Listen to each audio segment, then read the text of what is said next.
Hello friends, welcome to taste delicacy. Nappy rash सिर्फ शिशुओं को ही प्रभावित नहीं करता, बल्कि बड़े बच्चों और हर उम्र के लोगों को हो सकता है जो असंयम सहायक उपकरण पहनते हैं। इस वीडियो में हम नैपी रैश के इलाज और रोकथाम के तरीकों पर चर्चा करेंगे। नैपी रैश सिर्फ शिशुओं को ही नहीं होता, वयस्कों को भी रैशेस और जलन हो सकती है।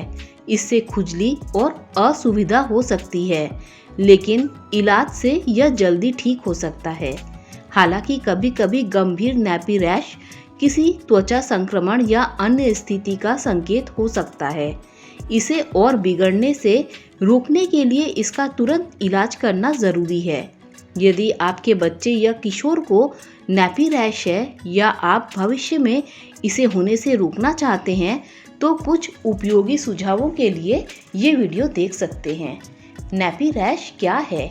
नैपी रैश, जिसे डायपर रैश या डायपर डर्मेटाइटिस भी कहा जाता है, आपके बच्चों के नितंबों, जांघों या जननांग क्षेत्र के आसपास लाल खुजलीदार रैश होता है। ज़्यादातर नैपी रैशेज इलाज से कुछ ही दिनों में ठीक हो जाते हैं, लेकिन अगर रैशेज गंभीर है और ठीक नहीं हो रहे हैं, तो यह किसी और बीमारी का संकेत हो सकता है। यदि आपके बच्चे में निम्न लक्षण हो तो डॉक्टर से मिले। गंभीर दर्द या बेचैनी, लाल, कच्ची या खून बहने वाली त्वचा छाले, त्वचा का छिलना या घाव, त्वचा पर फुंसियाँ या दाने, एक दाने जो नैपी क्षेत्र से परे फैल रहा है। नैपी रैश का क्या कारण है?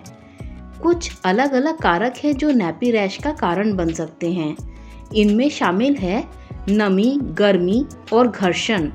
नैपी या पुलअप्स गर्मी और नमी को रोक सकते हैं। इससे आपके शिशु की त्वचा में जलन पैदा हो सकती है। त्वचा में जलन पैदा करने वाले तत्व मल मूत्र त्वचा में जलन पैदा करते हैं, विशेषकर यदि वे बहुत अधिक समय तक त्वचा के संपर्क में रहे। स्वच्छता के उत्पाद, कठोर साबुन, डिटर्जेंट या सुगंधित उत्पाद भी त्वचा में जलन पैदा कर सकते हैं। खमीर संक्रमण, खमीर गर्म नम क्षेत्रों में पनप सकता है, जैसे कि पुलअप्स के नीचे।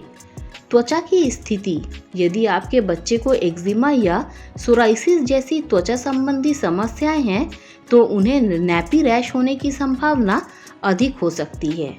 नैपी रैश आमतौर पर ऊपर बताए गए कारणों में से एक या इनके संयोजन के कारण होता है, लेकिन कभी कभी यह जीवाणु संक्रमण या हर्पिस वायरस जैसी स्थितियों के कारण भी हो सकता है।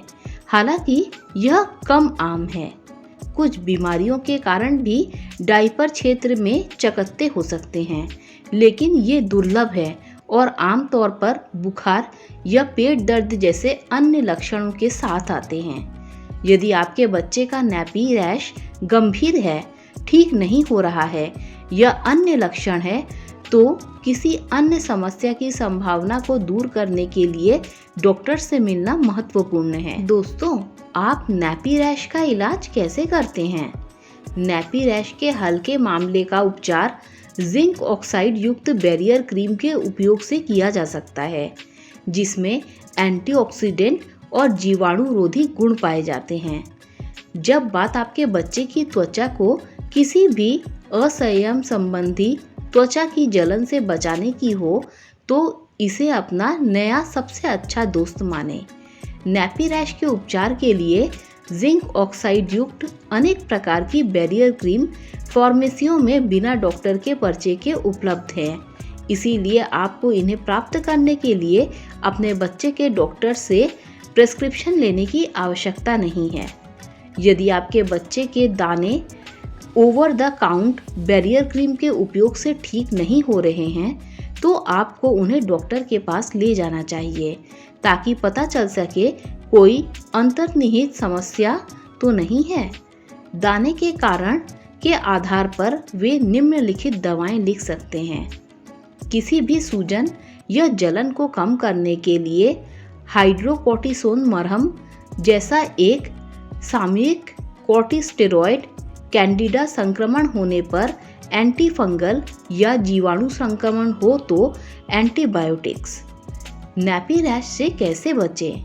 सौभाग्य से किसी भी प्रकार के चकत्ते को रोकने और प्रबंधित करने के कई आसान तरीके हैं ताकि यह सुनिश्चित किया जा सके कि दिन या रात में संयम सहायक उपकरणों का उपयोग करते समय आपके बच्चे की त्वचा सर्वोत्तम स्थिति में रहे। गुणवत्तापूर्ण संयम सहायक उपकरणों का उपयोग करें। हालांकि नैपी और पुल-अप पैंट एक जैसे लग सकते हैं, लेकिन विभिन्न उत्पादों की गुणवत्ता और अवशोषण क्षमता में बहुत अंतर हो सकता है। जैसे ही वे गीले या गंदे हो जाएं, उन्हें बदल दें। जैसा कि हमने पहले बताया, लंबे समय तक संपर्क में रहने पर मलमूत्र आपके बच्चे की त्वचा में जलन पैदा कर सकता है। इसीलिए नैपी रैश से बचने के लिए जैसे ही आपके बच्चे की पुल-अप पैंट गीली या गंदी हो, उन्हें तुरंत बदल दें। अगर आपका बच्चा खुद बदल सकता है तो उसे जल्द से जल्द बदलने के लिए कहें। त्वचा को साफ और सूखा रखें। बेशक किसी भी असंयमित त्वचा देखभाल कार्यक्रम में त्वचा को साफ रखना जरूरी है। सुनिश्चित करें कि आप या आपका बच्चा हर बार नहाते समय अपनी त्वचा को अच्छी तरह से साफ करें और संवेदनशील त्वचा के लिए सुगंध रहित वॉश का इस्तेमाल करें।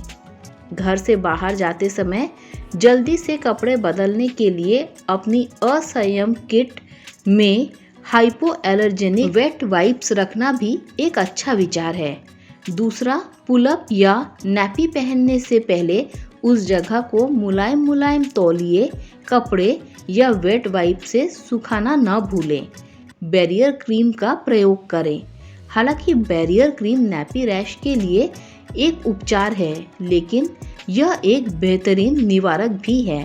त्वचा को नमी युक्त रखने और हाइड्रेटिंग मलहम की एक परत द्वारा सुरक्षित रखने से न केवल आपके बच्चे की त्वचा को नमी युक्त रखने में मदद मिलती है, बल्कि त्वचा और असंयम सहायक के बीच एक बाधा बनने में भी मदद मिलती है। साथ ही किसी भी बैक्टीरिया के बीच भी जो किसी भी सूखी, टूटी या फटी त्वचा पर आक्रमण कर सकते हैं। सुगंध मुक्त उत्पादों का उपयोग करें। जैसे कि हमने पहले बताया, बहुत सारे साबुन, डिटर्जेंट, मॉइस्चराइजर या सुगंध वाले उत्पाद त्वचा, विशेष रूप से जननांग क्षेत्र में संवेदनशील त्वचा में जलन पैदा कर सकते हैं। किसी भी सुगंधित साबुन, मॉइस्चराइजर और यहाँ तक कि बाथ बबल्स जैसी चीज़ों को संवेदनशील त्वचा के लिए डिज़ाइन किए गए सुगंध मुक्त विकल्पों से बदलना सुनिश्चित करें। सलाह के अनुसार निर्धारित दवाएं लें। यदि आपके बच्चे को नैपी रैश को ठीक करने के लिए डॉक्टर द्वारा कोई दवा दी गई है, तो सुनिश्चित करें कि आप अनुशंसित अवधि तक उसका उपयोग जारी रखें। यह विशेष रूप से महत्वपूर्ण है यदि आपके बच्चे के नैपी रैश में वायरल, बैक्टीरियल या फंगल संक्रमण भी हो सकते हैं, क्योंकि उपचार को समय से पहले बंद करने से वे पुनः हो सकते हैं। अपने बच्चे के आराम पर ध्यान दें। कुछ बच्चों को डायपर के आसपास थोड़ी लालिमा या जलन हो सकती है, भले ही उन्हें नैपी रैश न हो। जब तक उन्हें आराम मिले, आमतौर पर सब ठीक रहता है। यदि आपके बच्चे को असहजता महसूस होने लगे या आप उसकी त्वचा में कोई परिवर्तन देखें, तो बेहतर होगा कि आप डॉक्टर से मिलें। हमें उम्मीद है कि ये सुझाव आपके बच्चे की त्वचा को स्वस्थ और दाने मुक्त रखने में मददगार साबित होंगे।